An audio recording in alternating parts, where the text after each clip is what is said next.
Hello ladies and gentlemen, I am Ryu Gozrar, and I will be showing you guys a standard mech build.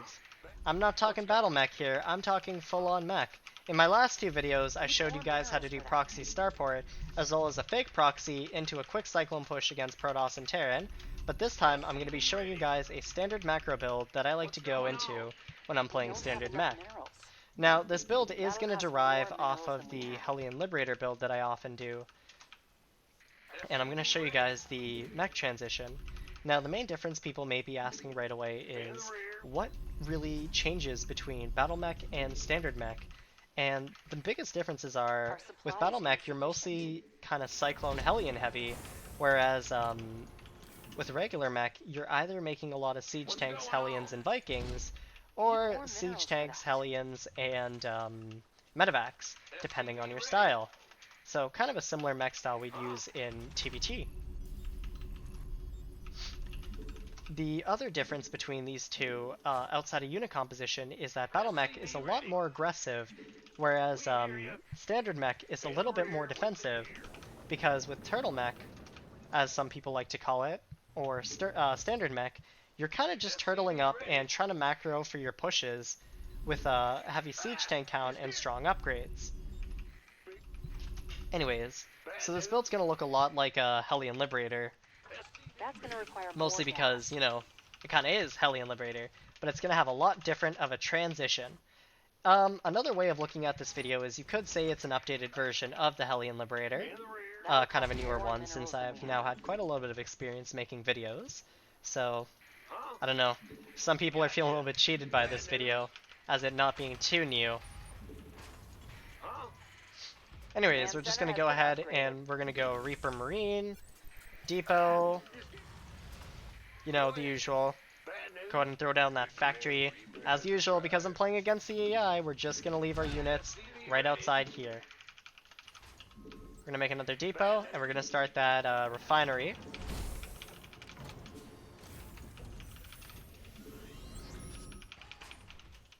Remember that reactor? Not enough Vespine.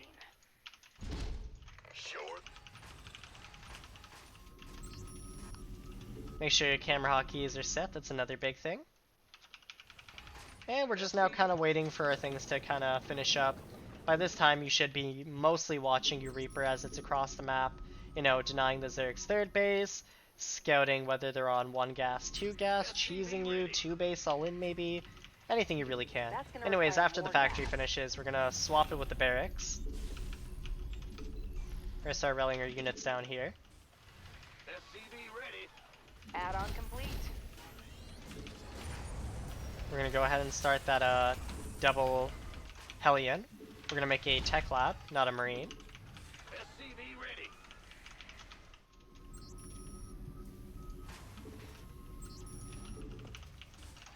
Command center has been upgraded. And we're just kind of watching to make sure our stuff looks good. Add-on 2 Hellions at a time. Liberator over here. And now what you can do is, you can actually keep this barracks on here, or lift it off if you want. But you're going to make a second marine right about now. And you're going to go ahead and make another depot here. And right as this one finishes here, you're going to make a second depot. And the main reason we're making this extra marine is because we actually want both these marines inside the main base, just kind of looking around for overlords and denying as much scouting as they possibly can together. Hellions and marines together. I'm gonna go ahead and start that third depot. Liberator, we can shift Q over here. We're gonna go ahead and start that third CC here. And next we're gonna lift up this barracks here. We're gonna put a tech lab down, and we're gonna go for 2 factories right about here. We don't have enough minerals. That'll cost more minerals than we have. We don't have enough. And as we make the 2 factories, we're also gonna throw down an armory at about 440, and we're gonna keep on making Hellions. With the starport, we're gonna make our reactor right about now.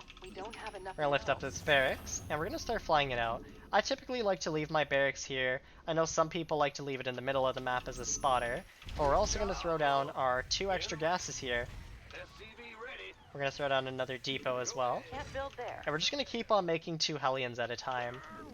It's very important that you find value with these Hellions, because these are kind of our like main kind of units for stopping Lings, getting creep harass denied, all of the good stuff. Now after that, we're going to throw our factories onto these reactors. Add-on is up and running. And we're going to make 2 Thors. So Thor number 1. It's going to be a little bit of a delay here. A little bit of a disclaimer, you actually want these gases right as you start that armory. But anyways, that's Thor number 1 right here. We're going to go ahead and start Thor number 2. 2 more Hellions. Start rallying down over here. Remember to start your double gases right away.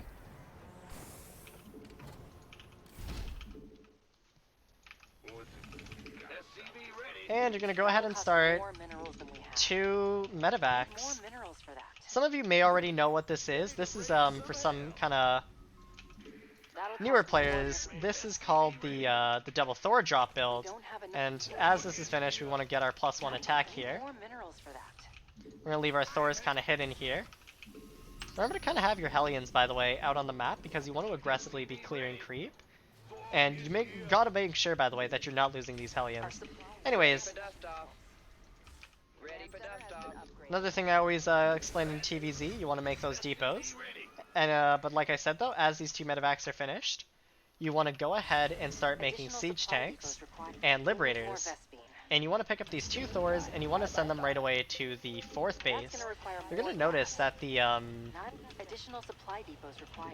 double Thor drop actually leaves at a similar time to when our double drop does in TvZ Bio.